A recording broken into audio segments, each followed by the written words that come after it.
यशोदा रानी पूजन चली गिरिवर यशोदा रानी पूजन चली गिरिवर यशोदा रानी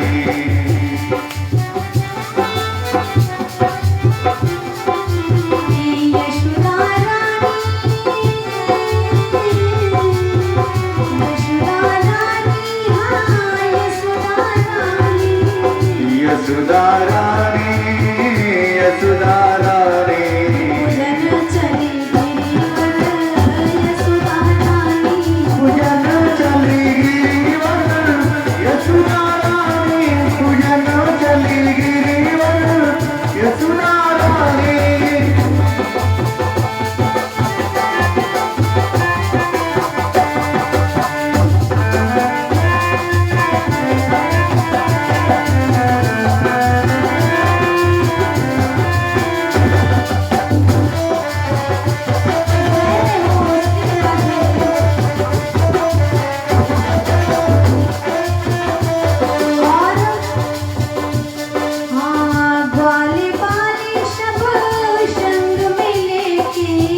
ग्वाल बाल सब संग में लेके ग्वाल बाल सब संग में लेके ग्वाल बाल सब संग में लेके संग लोटे भर पानी पूजन चले गिरिवर यशोदा रानी पूजन चली गिरिवर यशोदा रानी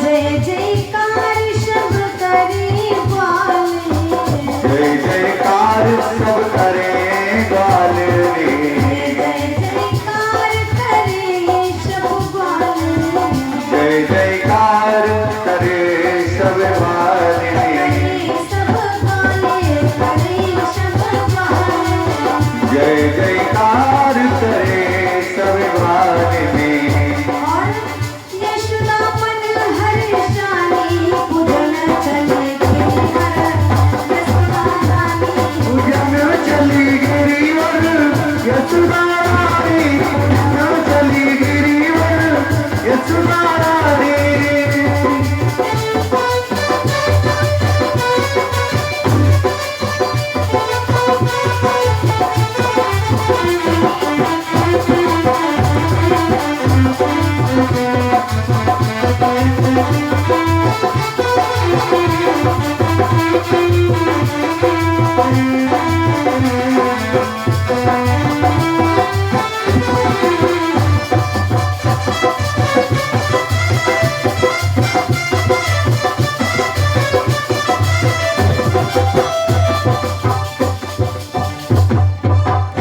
आज भक्तों यशोदा मैया पहुंच गई हैं कहाँ गोवर्धन पर्वत पर। भगवान कन्हैया ने समझाया कि मैया गोवर्धन भगवान तुम्हें साक्षात दर्शन दें। यशोदा मैया ने बड़ी विधिवत से गोवर्धन भगवान की पूजा किया। भगवान कन्हैया अपने दो रूप बनाए, एक रूप में यशोदा मैया के पास खड़े, एक रूप में कहाँ खड़े हुए गोवर्धन भगवान के पास प्रकट हुए। यशोदा मैया से कहते मैया देखो गोवर्धन भगवान ने साक्षात दर्शन किया। पूजन आदि करके यशोदा मैया परिक्रमा करती गोवर्धन भगवान की, शांत कोश की परिक्रमा किया और उसके पश्चात अपने घर को आती। आज भक्तों जब गोवर्धन पूजा की सूचना इंद्र को पता चली तो इंद्रदेव रुष्ट हो गए। अरे इस कन्हैया ने मेरी पूजा को तुड़वा कर उस पर्वत राज की पूजा करवाई है, आज इंद्र के हृदय में क्रोध उत्पन्न हो गया। मेघों को आदेश दिया कि आप वृंदावन में जाओ, इतना जल बरसाओ, इतना जल बरसाओ कि पूरा वृंदावन जलमग्न हो जाए। देवराज इंद्र के कहने पर आज वृंदावन में बारिश होने, जल ही जल, पेड़ पौधे गिर रहे, बिजलियां तड़प रही हैं। सारे ग्रामवासी त्राहिमाम, रक्षा करो, रक्षा करो। आज भक्तों जब वृंदावन में जल ही जल दिख रहा, सारे गोकुलवासी अपनी अपनी गायों को लेकर भगवान के चरणों में गिर गए। प्रभु अब आप ही मेरे रक्षक हो, क्योंकि हमारा गांव जो है जल से डूब गया है, हम लोग कहाँ रहे। भगवान का परेशान हो, हमारे साथ चलो। भगवान कन्हैया ग्वाल बालों को, ग्रामवासियों को लिया और लेकर कहाँ गए, गोवर्धन पर्वत के पास। भगवान ने गोवर्धन पर्वत को नमन किया। आज नमन करके भगवान ने गोवर्धन पर्वत को अपनी उंगलियों पर उठा लिया है। छोटी सी भगवान कन्हैया, इतना बड़ा विशाल पर्वत है, 7 कोश के विशाल पर्वत को भगवान ने उंगली पर धारण किया। बोली कन्हैया लाल की जय। आज भक्तों उसी पर्वत के नीचे यशोदा मैया, गैया, बछड़े, नंद बाबा, ग्वाल बाल सभी लोग छांव में बैठे। अच्छा, भगवान कन्हैया ने वो पर्वत क्यों उठाया था? इसलिए कि जब त्रेता युग में भगवान श्री राम रावण को मारने के लिए समुद्र में पुल बनवा रहे थे, तो उस समय नलनील के द्वारा पुल का निर्माण हो रहा था। तो सभी बानर भालू, क्योंकि नलनील बने थे मिस्त्री, हनुमान जी मेट, बानर भालू लेबर, भगवान श्री राम ठेकेदार। पुल का निर्माण हो रहा, तो पुल जो है सभी बानर भालू छोटे छोटे पत्थरों को लाते हैं, हनुमान जी उस पर राम राम लिख रहे हैं, नलनील पुल को बांध रहे हैं। तो हनुमान ने विचार किया है कि छोटे छोटे पत्थरों से बना इतना बड़ा समुद्र में पुल बन पाएगा, पूरा जीवन लग जाएगा, पुल नहीं बनने वाला। हनुमान बोले मैं एक उपाय करूं, वृंदावन में 7 कोस का गिरिराज है, गोवर्धन पर्वत, मैं उसको यहाँ ले आऊं ताकि जल्दी जगह कवर हो, जल्दी पुल बन जाएगा। हनुमान जी बिना श्री राम से पूछे पहुंच गए। कहाँ? वृंदावन में। जैसे गोवर्धन पर्वत को हनुमान ने उठाया तो इधर प्रभु श्री राम ने हनुमान को पुकारा, हनुमान जी कहाँ हो? क्योंकि जब कोई नरेगा चलता है तो उसमें मेट की जरूरत होती, जब मेट नहीं हाजिरी कौन लगावे? हनुमान जी तो वृंदावन में। प्रभु श्री राम ने कहा, अरे तुम रेख देख करो, लेबर काम कर रहे हैं कि नहीं? हनुमान जी वृंदावन में भागे एकदम से। गोवर्धन पर्वत ने पुकार की, हनुमान जी रुकिए, अरे आप तो मुझे लेने आए थे, छोड़ के क्यों जा रहे हो? गिरिराज ने कहा। हनुमान ने कहा, मेरे राम पुकार रहे, मेरे स्वामी है, मैं उनसे आज्ञा लेकर आता हूँ। गोवर्धन भगवान ने कहा कि ऐ हनुमान, मेरी पर कृपा करो, मुझे भी भगवान श्री राम के दर्शन करा दो, मेरा भी जीवन धन्य हो जाए। तो हनुमान ने कहा, अभी दर्शन नहीं होगा, पहले प्रभु राम से आज्ञा ले आओ। हनुमान जी फिर गए, प्रभु राम से पूरी बात बताई। भगवान राम बोले, अभी नहीं, मैं कृपा करूंगा गिरिराज पर। कब? द्वापर युग में जब कन्हैया के नाम से अवतीर्ण होऊंगा, तब मैं गोवर्धन पर्वत को दर्शन दूंगा। तो भक्तों, भगवान कन्हैया ने इसीलिए गोवर्धन उठाया, जो कि त्रेता युग में भगवान ने वादा किया था कि द्वापर में दर्शन देंगे। आज भक्तों सारे गोकुलवासी भगवान के चरणों में कहते हैं, प्रभु कि अब हम भी शरणागत हैं। हे प्रभु, हम आप आपके चरणों में है कि मेरी श्याम दया के सागर हैं और मेरी बिगड़ी बनाओ तो जाने। मेरे श्याम दया के सागर हैं, मेरी बिगड़ी बनाओ तो जाने। बिगड़ी बनाओ तो जाने, मेरी बिगड़ी बनाओ तो जाने। बिगड़ी बनाओ तो जाने, मेरी बिगड़ी बनाओ तो जाने। मेरे श्याम दया के सागर हैं, मेरी बिगड़ी बनाओ तो जाने। मेरे श्याम दया के सागर हैं, मेरी बिगड़ी बनाओ तो जाने। जय श्री राधे रानी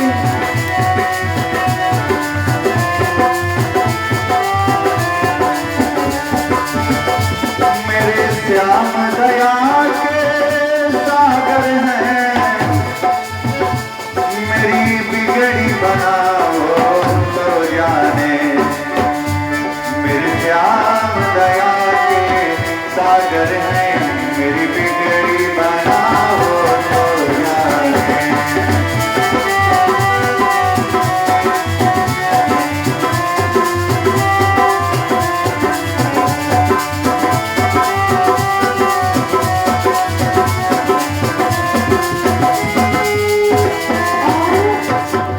हम लोग भगवान से कहेंगे प्रभु कि त्रेता में आए तो क्या आए, त्रेता में आए तो क्या आए, द्वापर में आए तो क्या आए, द्वापर में आए तो क्या आए।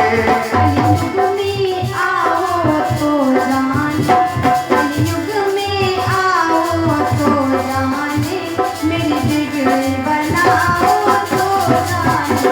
कलयुग में आओ तो जाने, मेरी बिगड़ी बनाओ तो जाने। मेरे श्याम दया के सागर हैं, मेरी बिगड़ी बनाओ तो जाने। मेरे श्याम दया के सागर हैं, मेरी बिगड़ी बनाओ तो जाने।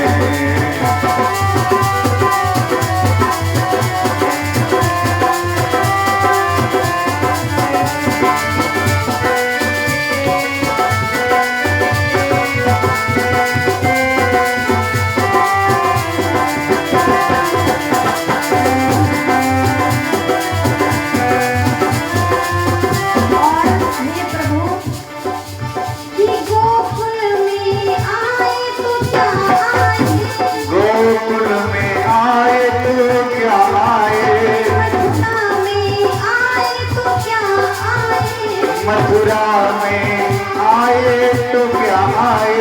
मेरे घर में आओ तो जाने, मेरे घर में आओ तो जाने, मेरी बिगड़ी बनाओ तो जाने। मेरे घर में आओ तो जाने, मेरी बिगड़ी बनाओ तो जाने। मेरे श्याम दया के सागर हैं, मेरी बिगड़ी बनाओ तो जाने। मेरी बिगड़ी बनाओ तो जाने। मेरी बिगड़ी बनाओ तो जाने।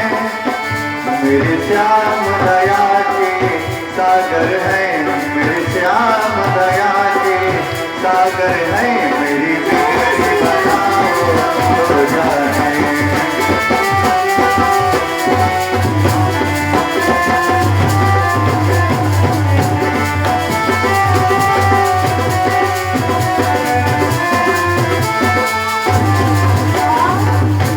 प्रभु कि मंदिर में आए तो क्या आए, मंदिर में आए तो क्या आए, मोहब्बत में आए तो क्या आए, मोहब्बत में आए तो क्या आए।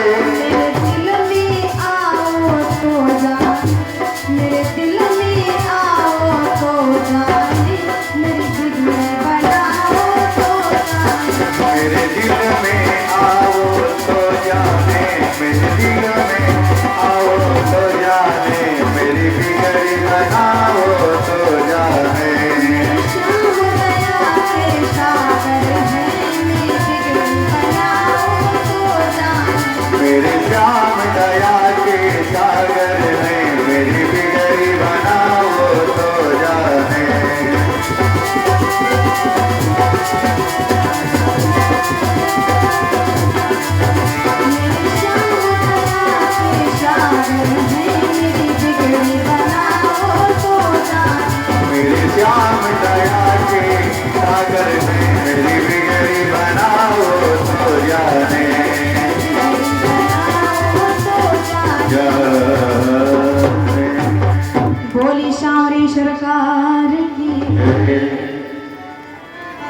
भगवान कन्हैया ने उंगली पर गोवर्धन को रखा है। सारी ग्रामवासी गोवर्धन पर्वत के नीचे छांव में बैठे। तो भक्त हुआ क्या, 7 कोश का गोवर्धन पर्वत। भगवान ने कहा है पर्वतराज, आज आपको मेरे ग्राम के जीवों की रक्षा करनी है।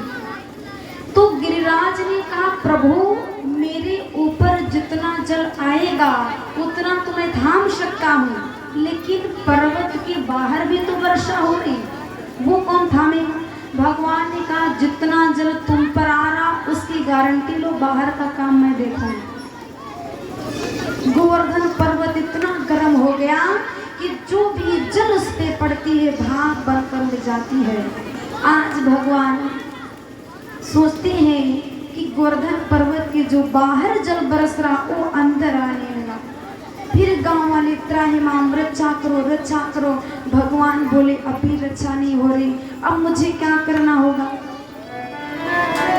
भगवान कन्हैया ने भोलेनाथ की याद किया, अरे प्रभु आज मैं आपकी शरण में हूँ, मेरे ग्रामवासियों की रक्षा करो। तो भगवान भोलेनाथ ने कहा जल पान करना तो मेरी आदत नहीं है, मैं तो विष पीता हूँ। वो ऐसा केस था कि भगवान के बस का नहीं था। तो भगवान भोलेनाथ ने अगस्त मुनि को भेज दिया वृंदावन में। कहते जितना वृंदावन में जल वर्षा वो सब अगस्त मुनि ने पान किया। लेकिन कैसे, इस प्रकार कि भगवान भोलेनाथ हमेशा अगस्त के यहाँ राम की कथा सुनने जाते थे। अब कथा सुनने भगवान रोज आए। तो एक दिन मैया पार्वती ने कहा प्रभु आप भगवान की कथा रोज सुनते हो और भंडारा कभी नहीं कराते हो, और कथा के बाद अगर भंडारा ना हो तो कथा सफल नहीं हुई। भगवान बोले हम क्यों कथा करवाएं, हम खुद ही भंडारी हैं। पार्वती बोली ऐसे नहीं होगा, कथा सुनते हो भंडारा नहीं होता, आपकी कथा अपूर्ण है, पूरी नहीं हुई। तो भगवान कहते चलो मेरा परिवार इतना लंबा है, घर में बनाते खाते हो जाएगा भंडारा। पार्वती बोली वो थोड़ी भंडारा होता है, अरे संतों को बुलाओ, ब्राह्मणों को बुलाओ, ग्रामवासियों को बुलाओ, उनको खिलाओ, वो भंडारा है। भगवान ने कहा हमारा परिवार बड़ा लंबा। भगवान भोलेनाथ के 2 पुत्र हैं, 2 बहू हैं, 2 नाती हैं, 1 नातिन है। 2 पुत्र कौन कौन, गणेश और कार्तिकेय। गणेश की 2 पत्नियां हैं रिद्धि सिद्धि। गणेश के 2 बालक हैं शुभ और लाभ, और गणेश की बिटियां भी है संतोषी मैया। बोली संतोषी मैया की। भक्तों पहले क्या था कि लोग अपने घरों में शुभ लाभ लिखते थे, क्या भाभी लिखते थे। कुछ दिन के बाद शुभ लाभ हटा दिए, स्वागतम लिखने लगे, फिर उसको भी हटा दिए, वेलकम लिखने लगे। अब वो भी नहीं है। शहरों में देखो एक तरफ लिखा रहेगा कि आप सीसीटीवी कैमरे की नजर में हैं, और एक तरफ कुत्तों से सावधान रहिए। तो भक्तों ये तो सही है कि आप सीसीटीवी कैमरे की नज़र में हैं, इसका मतलब जानते हो कि हम भगवान की कैमरे की नज़र में हैं। अगर हमारे अंदर ये भाव आ जाए कि भगवान की कैमरे की नज़र में है तो हमसे कोई गलती ही ना हो।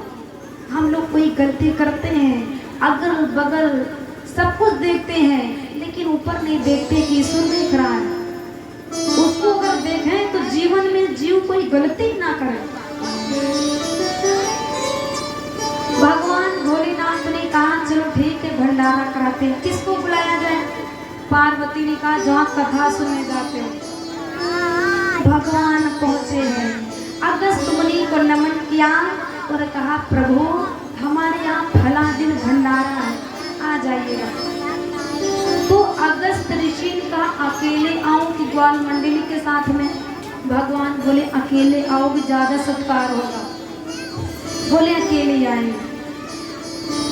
अब भक्तों अगस्त मुनि भगवान शिव के यहाँ आए, रिद्धि सिद्धि भोजन बना रहे, भंडारा लग गया है। अगस्त मुनि को भोजन परोसा गया, भोजन कर रहे हैं। सारे भंडारे का भोजन अगस्त मुनि खा गए, भंडारे का भोजन खत्म, पेट नहीं भरा। कह रहे और भोजन लाओ, और भोजन लाओ। रिद्धि सिद्धि बेहोश हो गई। पार्वती शिव जी के पास पहुंची, अरे बोले बाबा ये कौन है जिनको बुला लाए हो? पूरा भंडारा चला गया, भोजन खत्म है, तभी भोजन मांग रहे हैं। तो भगवान भोलेनाथ आकर अगस्त मुनि से कहते हैं कि ऋषिवर अब तो भोजन खत्म है। अगस्त जी ने कहा अभी तो एक ही तरफ का पेट नहीं भरा। भगवान बोले अगर पेट ही भरना है तो जल पीकर भर लो। अगस्त मुनि ने कहा भोजन ही जल ही लाओ। भोलेनाथ एक लुटिया में जल दिए, पी डाला और कहा इतने में कुछ नहीं हुआ। भगवान बाल्टी में लाए, वो भी पी गए। अगस्त मुनि बोले इतने में कुछ नहीं हुआ। भगवान ने कहा अच्छा रुको, एक जटा मुंह में लगाई, बोली पियो, पूरी गंगा भरी। अब अगस्त मुनि गंगा के जल को पान कर रहे हैं। भोलेनाथ मुस्कुरा रहे हैं। भोलेनाथ को अहंकार आ गया कि अब तो जल खत्म नहीं होगा, पूरी गंगा भरी, चाहे जितना जल पान करो। अगस्त मुनि पूरी गंगा का जल पी गए, गंगा सूख गई, तब भी उनका पेट नहीं भरा। अब भगवान भोलेनाथ जो है उसी समय जब अगस्त मुनि जल से तृप्त नहीं हुए तो भेजा है कहाँ पर? द्वापर युग में भगवान कन्हैया जहाँ गोवर्धन पर्वत उठाए थे, बोले आप वृंदावन में जाओ, वहाँ इतना बारिश हो रही, इतना बरसात हो रही कि आप आराम से जल पान करें। तो भक्तों अगस्त मुनि जब वृंदावन में आए हैं, जितना इंद्रदेव के द्वारा वृंदावन में जल बरसाया गया, सारा जल अगस्त मुनि ने पान किया। अब तो अगस्त ऋषि ने 5 दिन का जल पिया है और बारिश कितने दिन होनी थी? 7 दिन। 5 दिन में जल से तृप्त हो गए। भोलेनाथ से विदाई मांगने लगी, प्रभु मेरी विदाई करो, अब मैं अपने आश्रम चलूंगा। भगवान बोले विदाई में तो मेरे पास कुछ नहीं है। तो ऋषि ने कहा तो फिर क्या किया जाए? भगवान बोले ऐसा करो कि विदाई के रूप में 2 दिन और जल पी लो, क्योंकि वर्षा 7 दिन होनी है, आप 5 दिन हो गए, 2 दिन और पी लो, विदाई भी हो जाएगी, वर्षा भी समाप्त। तो भक्तों कहते हैं 7 दिन का जल जो है वृंदावन का अगस्त मुनि ने पिया है। आज भक्तों भगवान भोलेनाथ के द्वारा सभी ब्रज की, सभी गोकुल के जीवों की रक्षा हुई है। भगवान कन्हैया के चरणों में सभी ग्वाल बाल नमन करते, प्रभु आपने मेरे जीवन को बचाया है। आज इस गोकुल में वृंदावन में इतना जल बरसा। देवराज इंद्र का घमंड भगवान के द्वारा चूर हुआ है, तो देवराज बधाई देने के लिए भगवान को गोकुल आते हैं। ऐ प्रभु आप धन्य हैं जो मनुष्य शरीर धारण करके इस पृथ्वी पर जीवों की रक्षा करने हेतु आए हैं। आज भक्तों देवराज इंद्र ने धन्य धन्य कहकर उनका गुणगान किया है। बोली कन्हैया लाल की। आज भगवान ने रक्षा किया और भगवान कन्हैया किस प्रकार से मथुरा जाकर राजा कंस का उद्धार करते हैं, किस प्रकार यमुना के जल में जो काली नाग है उसको बाहर निकाल करके यमुना के जल को पावन बनाते हैं। और भगवान के बड़े भैया बलराम का विवाह होगा, फिर भगवान कन्हैया का, क्योंकि समय बहुत कम है, कथाएं अधिक है, इसलिए संक्षेप में कहनी पड़ती हैं। भगवान की कथाएं अनंत है। तो शाम को जो है सभी को भगवान की कथा में, विवाह में सम्मिलित होना है। और सभी से मेरा निवेदन है कि अपनी व्यवस्था से यानी पूजन सामग्री को लेकर भगवान गोवर्धन की पूजा करेंगे, क्योंकि गोवर्धन की पूजा करने से अन्न और धन की प्राप्ति होती है। तो सारे लोग पकवान, पूजन सामग्री, भगवान को पहनाने के लिए श्रृंगार की सामान, ये समाज माताएं समझदार हैं, सब पूजा करने जाती है, सबको पता है। तो सभी लोग सम्मिलित होंगे और थोड़ा जल्दी आने का प्रयास करेंगे। फिर भगवान का विवाह होगा, कन्हैया रुक्मिणी की पैपूजी होगी, और जो भी माताएं हमारी भोलेनाथ की पैपूजी नहीं कर पाई या नहीं आ पाई, वो कन्हैया और रुक्मिणी की पैपूजी अवश्य करेंगे, क्योंकि ऐसा अवसर बहुत कम मिल पाता है। आज और कल की कथा बची है, तो आप सभी लोग प्रेम से आइए, यही मेरा निवेदन रहेगा। और आइए, एक दो बार भगवान का नाम लेंगे, फिर आरती होंगी, और कल दिन में भगवान की कथा होगी, पूर्ण आहुति यानी हवन भी होगा, भंडारा भी होगा। इसलिए आज शाम को अगर कथा में थोड़ा लेट भी हो जाए तो आप लोग बैठे रहिएगा, क्योंकि रोज नहीं आना है कथा में। चलिए, दो बार भगवान का भजन बोलते हैं। बोली सिद्धेश्वर बाबा की।